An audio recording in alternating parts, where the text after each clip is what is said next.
Friends, मैं खुशबू आप सभी का स्वागत करती हूँ खुशबू फैशन डिजाइनर में। जैसे कि आपको पता है, हमारे ऑनलाइन क्लासेस चालू है जो कि बिल्कुल फ्री है। जैसे कि आप सभी जानते हैं, कल हमारा क्लास 1 हुआ जिस पर बहुत ही अच्छा आप लोगों ने रिस्पॉन्स दिया और उससे भी अच्छा आप लोगों ने बहुत प्यारे प्यारे कमेंट किए, जिससे मुझे बहुत ही ज़्यादा मोटिवेशन मिला है। आई होप आप सभी ने मेरा क्लास 1 जरूर देखा होगा, लेकिन अभी तक आपने मेरा क्लास 1 नहीं देखा है तो ज़रूर देखें, क्योंकि उसके अंदर हमने बहुत सारे इंपॉर्टेंट बातें ऊपर डिस्कस की है। तो उसका लिंक डिस्क्रिप्शन में है। टाइम को वेस्ट ना करते हुए हम शुरुआत करते हैं क्लास 2 की। तो इस क्लास में हम 4 डार्ट का ब्लाउज सीखेंगे जो कि बेल्ट के साथ होगा। तो चलिए उसकी कटिंग स्टिचिंग बिल्कुल ही आसान तरीके में सीखेंगे। तो उसके लिए कुछ मेजरमेंट की ज़रूरत होगी, तो चलिए देखते हैं। ब्लाउज सिलने के लिए हमें कुछ मेजरमेंट की ज़रूरत पड़ेगी। आप मेजरमेंट ब्लाउज से भी ले सकते हैं या फिर बॉडी पर भी ले सकते हैं। मैंने ये मेजरमेंट बॉडी पर से लिया है। अगर आपको ठीक तरह से मेजरमेंट लेना नहीं आता तो मेरा क्लास 1 जरूर देखें। मैंने उस वीडियो में ब्लाउज पे से मेजरमेंट लेना और बॉडी पे से मेजरमेंट लेना वो बहुत ही अच्छे से समझाया है। सबसे पहले है चेस्ट राउंड, इसे छाती का घेर भी कह सकते हैं। ये है 32 इंच। और दूसरा मेजरमेंट है वेस्ट राउंड, इसे कमर घेर कहते हैं और ये है 28 इंच। अगला मेजरमेंट है ब्लाउज लेंथ, मतलब ब्लाउज की ऊंचाई, ये है 12 इंच। अगला मेजरमेंट है स्लीव लेंथ, यानी कि बाही की लंबाई, तो ये है 4.5 इंच। और इसके बाद है स्लीव राउंड, यानी कि बाही की गोलाई, ये है 10.5 इंच। आगे का गला और पीछे का गला ये आप अपने अकॉर्डिंग रख सकते हैं। ये मेज़रमेंट हमने बॉडी पर से लिया है, इसलिए हमने शोल्डर का भी मेज़रमेंट लिया है। बॉडी पर से शोल्डर का माप 14 इंच आया है। अगर आपने ब्लाउज पे से मेज़रमेंट लिया है और उसका शोल्डर कैसे पता करना है, ये हम आगे वीडियो में देखेंगे। इस तरह मेज़रमेंट को एक जगह लिख लें, क्योंकि अगर मेज़रमेंट परफेक्ट होगा तो ही ब्लाउज परफेक्ट बैठेगा। इसीलिए आप ध्यान रखें कि आप परफेक्ट मेज़रमेंट लेना सीखें। तो चलिए अब ब्लाउज की ड्राफ्टिंग करते हैं। तो सबसे पहले हम बैक साइड की ड्राफ्टिंग करेंगे, फिर फ्रंट की। तो उसके लिए हमें सबसे पहला मेज़रमेंट लगने वाला है ब्लाउज की लंबाई, तो वो है 12 इंच। तो चलिए बैक साइड की ड्राफ्टिंग करते हैं। तो ब्लाउज की लंबाई है 12 इंच, तो लंबाई में हमें 1 इंच मिलाना है, क्योंकि ऊपर की सिलाई में आधा इंच और नीचे की पट्टी लगाते समय हमें आधा इंच की ज़रूरत पड़ेगी। इसीलिए हम लंबाई में 1 इंच बढ़ाएंगे।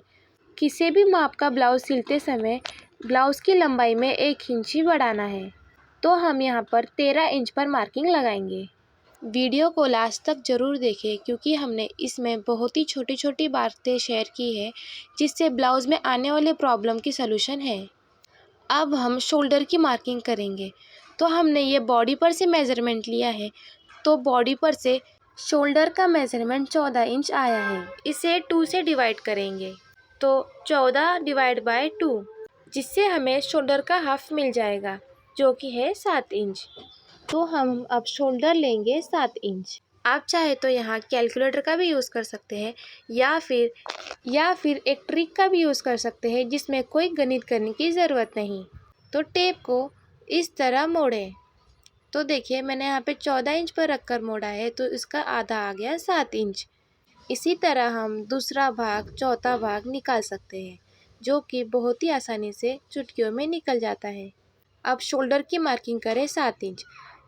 ब्लाउज़ में फ्रंट और बैक में डीप नेक है, तो उसके लिए हम शोल्डर में से 1.5 इंच कम करेंगे। ब्लाउज़ में डीप नेक हो तो हर साइज़ के लिए शोल्डर में से 1.5 इंच कम करें। 1.5 इंच कम करने के बाद जितना माप बचा है उतना ही हम शोल्डर लेंगे। तो आप देख सकते हैं यहाँ पर 5.5 का शोल्डर आया है। अब इसे सीधी लाइन में जोड़ लें। मैं आपको बहुत ही सरल भाषा में समझाने की कोशिश कर रही हूँ, तो वीडियो को अंत तक ज़रूर देखें। सिले हुए ब्लाउज पर से शोल्डर का मेज़रमेंट कैसे लेते हैं वो देखते हैं। आपको समझने में आसानी हो उसके लिए एक छोटी सी ट्रिक। जब पीछे का गला 7 इंच से बड़ा हो तो नॉर्मली गले की चौड़ाई 2.5 इंच होती है। तो 2.5 इंच गले की ओर बाहर निकालते हुए शोल्डर को इस तरह मापें। तो आप यहाँ देख सकते हैं शोल्डर का माप 5 इंच आया है। तो सिलाई के लिए आधा इंच रखकर हम शोल्डर लेंगे 5.5 इंच का। मैं इस वीडियो में आपको दोनों ही तरह से समझा रही हूँ कि बॉडी पर से मेज़रमेंट लेने पर कैसे ड्राफ्टिंग करते हैं और कपड़े पे से मेज़रमेंट लेने पर कैसे ड्राफ्टिंग करते हैं। तो शोल्डर हमने 5.5 इंच लिया है, तो आर्म होल भी सेम उतना ही ले, 5.5 इंच का आर्म होल ले। अब इसे सीधी लाइन में जोड़ लें। आपको समझने में कोई कन्फ्यूज़न ना हो, इसीलिए मैं बहुत ही आसान तरीके से आपको समझा रही हूँ। अब हम छाती का घेर डालेंगे, तो जितना भी चेस्ट राउंड हो उसे 4 से डिवाइड करें। यहाँ पे चेस्ट राउंड है 32 इंच। 32 का चौथा भाग आप कैलकुलेटर पे भी निकाल सकते हैं या फिर टेप को इस तरह मोड़कर भी निकाल सकते हैं। अब देखिए मैंने 32 का आधा 16 इंच, अब फिर से उसका आधा करेंगे तो हमें चौथा भाग मिल जाएगा, तो वो है 8 इंच। जिसे कैलकुलेशन करना नहीं आता वो इस तरह चौथा भाग निकाल सकते हैं। अब यहाँ पर छाती का चौथा भाग डालेंगे तो वो है 8 इंच। उसे सीधी लाइन में खींच लें। आपका कोई भी मेज़रमेंट हो, यहाँ पर छाती का चौथा भाग ही आएगा। जैसे आपके छाती का माप 34 हो तो 8.5 इंच, 36 हो तो 9 इंच, इसी तरह आएगा। अब नीचे की ओर कमर का चौथा भाग डालेंगे तो कमर है 28 इंच, उसका चौथा भाग आएगा 7 इंच। और टक्स के लिए 1/4 इंच एक्स्ट्रा लेंगे, यानी 0.75 इंचेस। अब सभी पॉइंट्स को इस तरह जोड़ लें। ये तो हो गए फिटिंग के माप, यानी जिस मेज़रमेंट पे हमें ब्लाउज सिलकर तैयार चाहिए वो। तो अंदर की तरफ मार्जिन के लिए हम बढ़ाएंगे 2 इंच। इसी तरह कमर घेर में भी 2 इंच बढ़ाएं। अब सभी पॉइंट्स को जोड़ लें।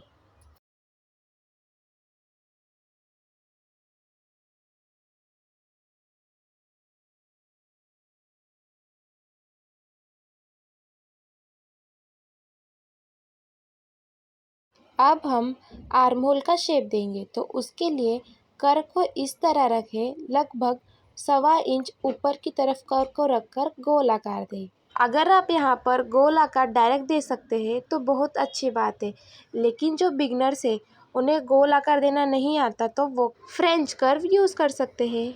तो इस तरह हमारा बेसिक बैक पार्ट बनकर तैयार है। आई होप अभी तक मैंने आपको जो बताया है आपको समझ आ गया होगा। ये बेसिक बैक पार्ट है, इसीलिए हमने यहाँ गला ड्रॉ नहीं किया है, क्योंकि अगर आगे चलकर हमें डिज़ाइनर नेक लाइन बनाना चाहे तो हम इसी पेपर पैटर्न को यूज़ कर सकते हैं। क्योंकि ये हमारा फर्स्ट ब्लाउज़ है और इसमें हम राउंड नेक बनाने वाले हैं, आप सभी को समझने में आसानी हो इसलिए मैं यहाँ पर बैक साइड का नेक ड्राफ्ट करके दिखाऊंगी। तो गले की चौड़ाई 2.5 इंच होगी, तो हम यहाँ पर 2.25 इंच लेंगे, क्योंकि सिलाई में हमें 1/4 इंच मार्जिन की ज़रूरत पड़ेगी। गले की चौड़ाई 2.25 इंच कट करेंगे तो 1/4 इंच सिलाई में जाकर 2.5 इंच का गला हमें तैयार मिलेगा। इसीलिए हम यहाँ गले की चौड़ाई 2.25 इंच रख रहे हैं। अब गले की लंबाई अपने अकॉर्डिंग रखें, यहाँ मैंने 8 इंच लिया है और नीचे की तरफ से गले की चौड़ाई 2.5 इंच रखें। अगर आपको ब्रॉड नेक चाहिए तो आप यहाँ 3 से 3.5 इंच रख सकते हैं। अब इसका एक ब्लॉक बना लें, क्योंकि कोई भी गला बनाने से पहले हमें बेसिक ब्लॉक बनाने की बहुत ज़रूरत है। अब ब्लॉक के अंदर गोल गले का आकार दें। इस तरह हमारा बैक पार्ट बनकर तैयार है। इस वीडियो में मैंने बहुत ही छोटी छोटी बातों को ध्यान रखते हुए आपको समझाया है। फिर भी आपको कोई प्रॉब्लम हो तो कमेंट करके पूछें, मैं इसका जवाब ज़रूर दूंगी। और अगली क्लास में ब्लाउज़ का शोल्डर क्यों उतरता है और आर्म होल में झोल क्यों आता है, ये टॉपिक पर बात करेंगे और उसके क्या सलूशन है ये भी देखेंगे। तो चलिए अब टक्स की मार्किंग करते हैं। टक्स के लिए 4 इंच पर मार्किंग लगाएं, या फिर आप शोल्डर का सेंटर लेकर भी टक्स ड्रॉ कर सकते हैं। और टक्स की ऊंचाई 3.5 इंच लें। अब इसे सीधी लाइन में जोड़ लें। पाँव से आधा इंच तक हम टक्स की चौड़ाई रख सकते हैं। ये डिपेंड होता है आपके कमर के साइज़ पर। अगर आपका कमर कम होगा तो आपको टक्स थोड़ा ज़्यादा पकड़ना पड़ेगा, और कमर ज़्यादा होगा तो टक्स को थोड़ा कम पकड़े, जिससे कि परफेक्ट ब्लाउज़ पीछे की तरफ से बैठे। यहाँ मैंने टोटल 1/4 इंच रखा है, यानी 0.75। अब इसे सीधी लाइन में जोड़ लें। अब हमारा पूरी तरह से बैक साइड की ड्राफ्टिंग हो चुकी है, तो अब इसे किस तरह कट करते हैं वो देखते हैं। अगर आपको मेरे समझाने का तरीका अच्छा लगता हो तो चैनल को सब्सक्राइब ज़रूर करें और एक प्यारा सा कमेंट करना ना भूलें। और आपकी कोई फ्रेंड हो जो सिलाई की शौकीन है तो उसे ये वीडियो ज़रूर शेयर करें, जिससे उनकी भी बहुत मदद होगी। मैंने आपको पहले क्लास में ही बताया था कि जिस कैंची से हम कपड़ा काटते हैं उससे पेपर ना कट करें। तो मेरे पास ये 2 कैंची है, इससे मैं सिर्फ कपड़ा काटती हूँ और दूसरी कैंची जो कि थोड़ी ख़राब हो चुकी है उससे मैं पेपर कटिंग करती हूँ। तो इसी तरह आप अपने पास 2 कैंची ज़रूर रखें। अब दिखाए अनुसार पेपर की कटिंग करें।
अब पेपर की कटिंग हो चुकी है तो यहाँ पर कुछ नॉचेस लगाएं जिससे हमें सिलने में आसानी होगी।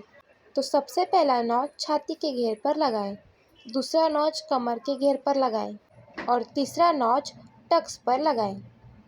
सेम इसी तरह ये सभी नॉचेस हमें कपड़े पर भी लगाने हैं जिससे सिलते समय हमें सिलने में आसानी होगी। तो चलिए अब फ्रंट पार्ट की ड्राफ्टिंग करते हैं। तो सबसे पहले आधा इंच पर एक सीधी लाइन खींच लें। हुक और काज पट्टी सिलने के लिए जो मार्जिन लगती है उसके लिए ये आधा इंच लिया है।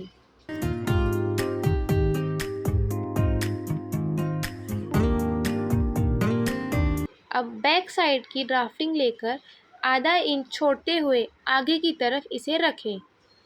इस बात का ध्यान दें कि आधा इंच छोड़कर ही आगे की तरफ रखें। बैक साइड को अच्छी तरह से ट्रेस कर लें। तो यहाँ मैं डॉटेड लाइन में ट्रेस कर रही हूँ। ये कटिंग का मेथड बहुत ही आसान है, इसलिए आप इसे ध्यान से देखें। इस तरह करने से हमें फ्रंट के लिए अलग से माप डालने की कोई ज़रूरत नहीं। हम इसमें ही देखेंगे कि क्या बदलाव करना है। तो इसे अच्छी तरह से ट्रेस कर लें।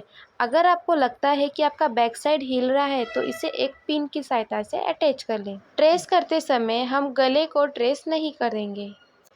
आप देख सकते हैं ट्रेस हो चुका है। तो अब इसमें क्या बदलाव करना है वो देखते हैं। तो सबसे पहले लंबाई में 1 इंच बढ़ाएं। आप कोई भी साइज़ का ब्लाउज़ बनाएं, जैसे 32, 34, 36, उसमें लंबाई में 1 इंच ही बढ़ाना है। अब इसे सीधी लाइन में जोड़ लें। आर्म होल का शेप देने के लिए सबसे पहले यहाँ पर सीधी लाइन खींच लें।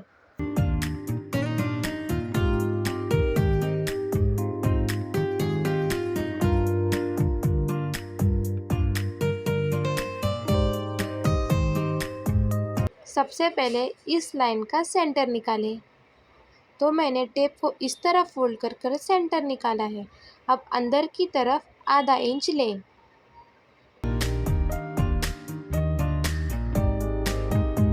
यहाँ पर पौना इंच लें, मतलब 0.75 इंचेस। अब इन तीनों पॉइंट को मिलाते हुए गोल आकार में जोड़ें।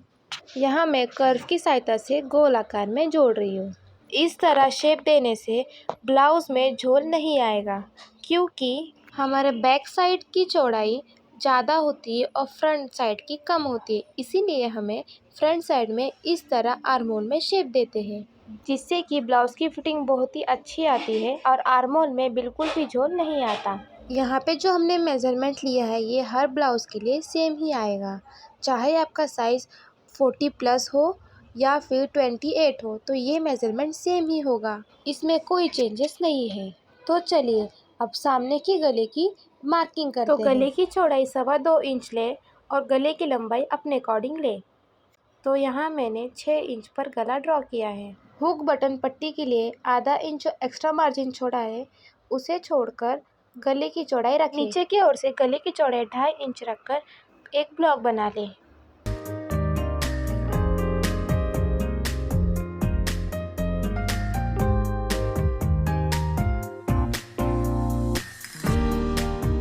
अब इसमें गोल आकार दें।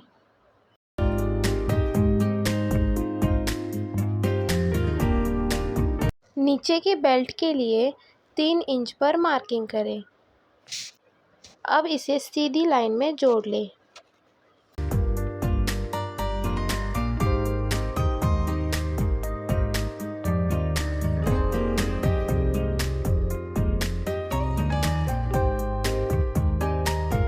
बेल्ट की मार्किंग करने के लिए हमें छाती का 10वां भाग लगेगा, तो बिल्कुल ही आसान तरीके से 10वां भाग निकालना सीखेंगे।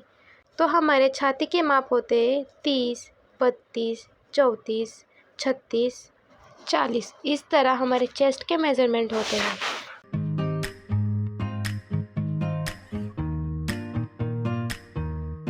दसवां भाग निकालने के लिए इसके बीच में एक डॉट दें। तो 30 छाती के लिए हम लेंगे 3 इंच, 32 के लिए लेंगे 3 इंच 2 लाइन, 34 के लिए लेंगे 3 इंच 4 लाइन। इसी तरह सभी माप के लिए हम 10वां भाग निकालेंगे। 36 साइज़ के लिए हम लेंगे 3 इंच 6 लाइन, 40 चेस्ट के लिए 4 इंच और 42 छाती के लिए 4 इंच 2 लाइन लेंगे। इस तरह हम छाती का बिल्कुल ही आसान तरीके से 10वां भाग निकाल सकते हैं।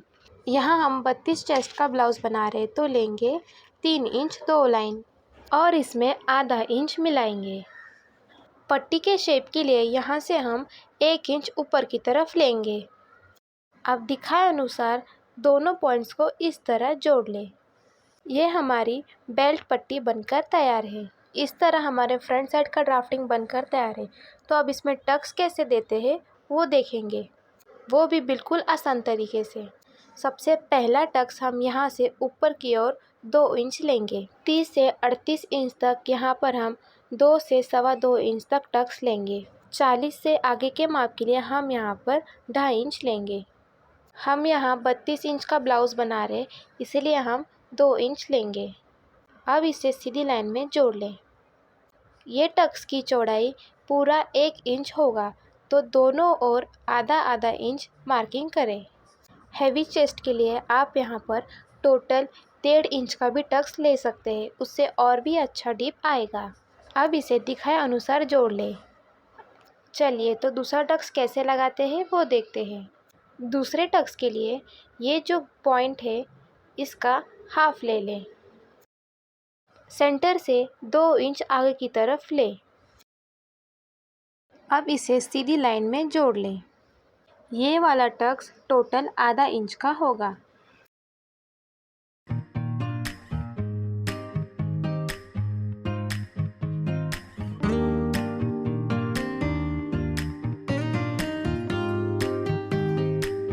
चलिए अब देखते हैं तीसरा टक्स कैसे लगाया जाता है। तो आर्म होल के ऊपर 5.5 इंच पर मार्किंग करें। ये टक्स आपको समझने में आसानी हो इसीलिए एक छोटी सी ट्रिक। पहले टक्स से प्रिंसेस के आकार में 5.5 इंच जहाँ लिया है वहाँ जोड़ें, जिससे हमें ये अंदाज़ा हो कि टक्स प्रॉपर आया है या नहीं। जो हमें प्रिंसेस लाइन मिली है उसके ऊपर ही टक्स की मार्किंग करें, ना कि ऐसे या ऐसे करें।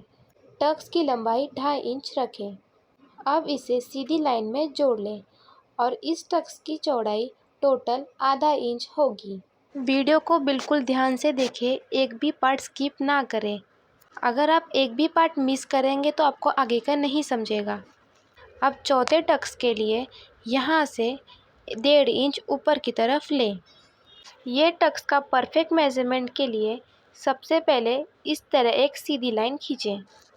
अब इस पॉइंट से जो 1.5 इंच लिया था उस पॉइंट तक एक सीधी लाइन खींच लें। इस तरह करने से हमें परफेक्ट पता चल जाता है कि टक्स कहाँ तक आएगा। आप देख सकते हैं हमें सेंटर पॉइंट मिल चुका है, तो सेंटर से आगे की तरफ 1.5 इंच पर मार्किंग करें। इसी तरह आप कोई भी साइज़ के ब्लाउज़ में कर सकते हैं। अब सीधी लाइन में खींच लें। ये वाला टक्स टोटल आधा इंच का होगा। तो इस तरह हमने चारों टक्स की मार्किंग कर ली है। तो चलिए अब इसकी कटिंग करते हैं। मैंने आपको बहुत ही आसान तरीके से समझाने की कोशिश की है, फिर भी आपको कोई कन्फ्यूज़न हो या प्रॉब्लम हो तो कमेंट करके ज़रूर पूछें, मैं सबका आंसर दूंगी। टक्स में इस तरह लाइन खींच लें जिससे हमें कटिंग करने में आसानी होगी।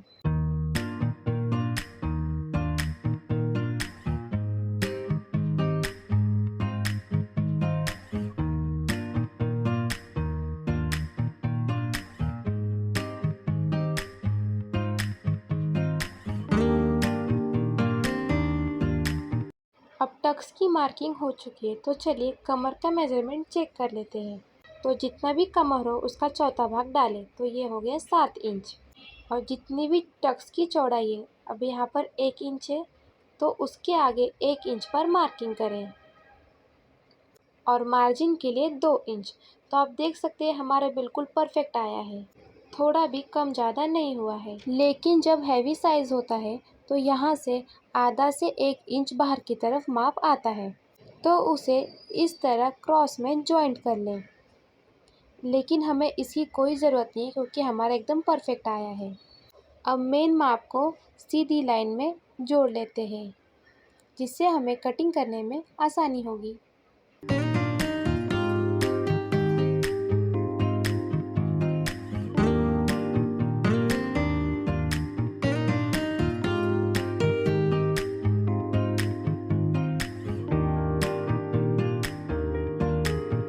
इस तरह हमारा फ्रंट पार्ट का ड्राफ्टिंग पूरी तरह से हो चुका है। तो चलिए इसकी कटिंग कर लेते हैं। तो दिखाए अनुसार कटिंग कर लें। इस ड्राफ्टिंग में हमने सिलाई मार्जिन और सभी मार्जिन इसमें ऐड की हुई है, तो एक्स्ट्रा छोड़ने की कोई ज़रूरत नहीं। परफेक्ट मार्किंग पर कट करें।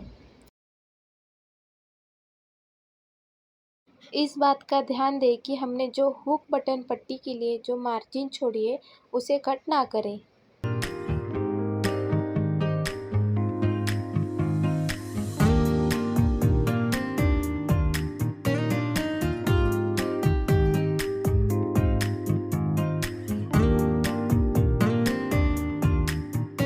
तो आप देख सकते हैं इस तरह हमारे फ्रंट और बैक पार्ट की कटिंग हो चुकी है।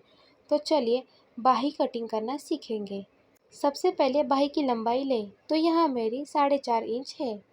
अगर आप बिना अस्तर का ब्लाउज सिल रहे तो बाही की लंबाई में 1.5 इंच मिलाएं, क्योंकि नीचे की तरफ हमें डबल फोल्डिंग करनी पड़ती है। और जब आप अस्तर का ब्लाउज सिलेंगे तो बाही की लंबाई में 1 इंच बढ़ाएं। तो यहाँ मैं बिना अस्तर का ब्लाउज सिल रही हूँ, इसीलिए 1.5 इंच बढ़ा रही हूँ। अब आप देख सकते हैं टोटल हमारा 6 इंच आया है।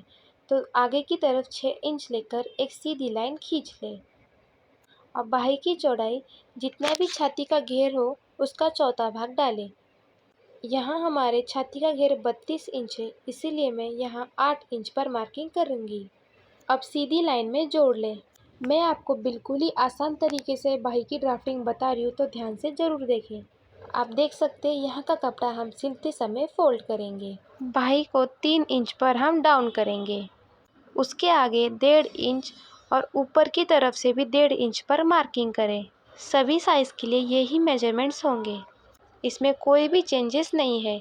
सिर्फ आपके चेस्ट के अकॉर्डिंग बाही की चौड़ाई कम ज़्यादा होगी।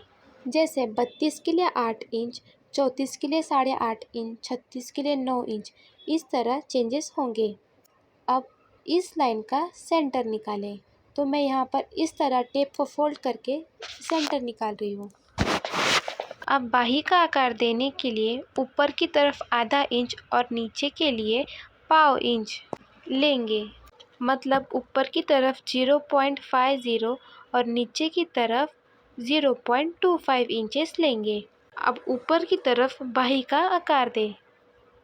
अगर आपको डायरेक्ट देना नहीं आता तो आप कर्व स्केल की सहायता ले सकते हैं।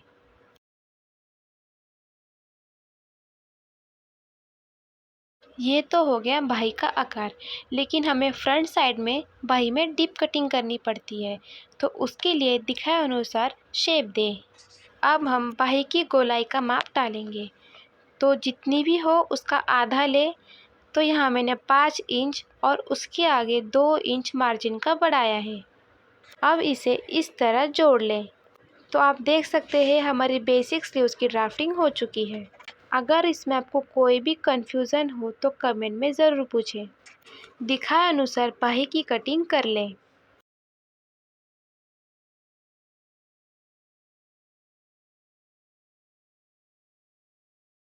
बाही को इस तरह खोलकर फ्रंट डिप की भी कटिंग कर लें। इस तरह हमारे पूरे ब्लाउज़ की ड्राफ्टिंग हो चुकी है। तो चलिए इसे कपड़े पे कटिंग करते हैं। सबसे पहले जो भी आप कटिंग करने के लिए कपड़ा ले रहे हैं उसे प्रेस कर लें। आप देख सकते हैं इस पे कितने क्रीजेज हैं। अगर हम इसी तरह कपड़े पे कटिंग करेंगे तो कटिंग परफेक्ट नहीं होगी। इसीलिए कटिंग करने से पहले कपड़े को अच्छी तरह से प्रेस कर लें और जितने भी क्रीजेस हैं उसे निकाल लें।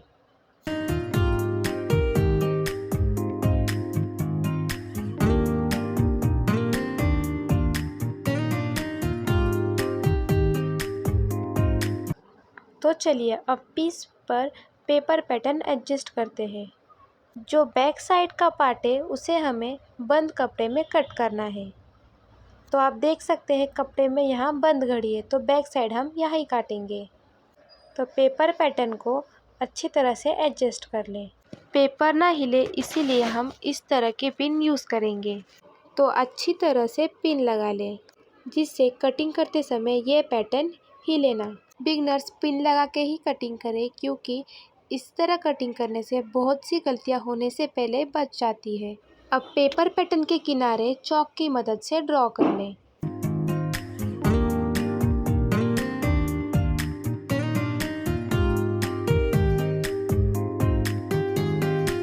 इसी तरह सभी पार्ट्स को पीस पर अरेंज कर लें।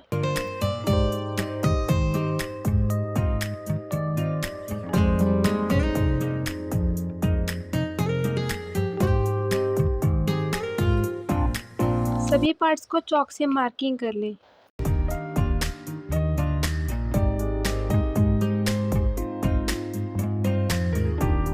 अब दिखाए अनुसार ब्लाउज की कटिंग कर लें।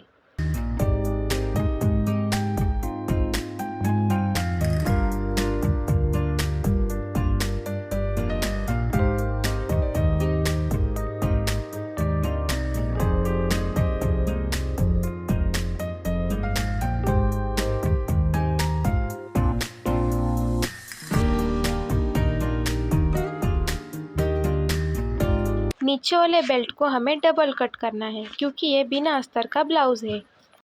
इस तरह हमारे ब्लाउज़ की कटिंग हो चुकी है। आज के लिए बस इतना ही। अब इस ब्लाउज़ की स्टिचिंग हम अगले क्लास में देखेंगे। तो वीडियो पसंद आए तो लाइक शेयर कमेंट करना ना भूलें।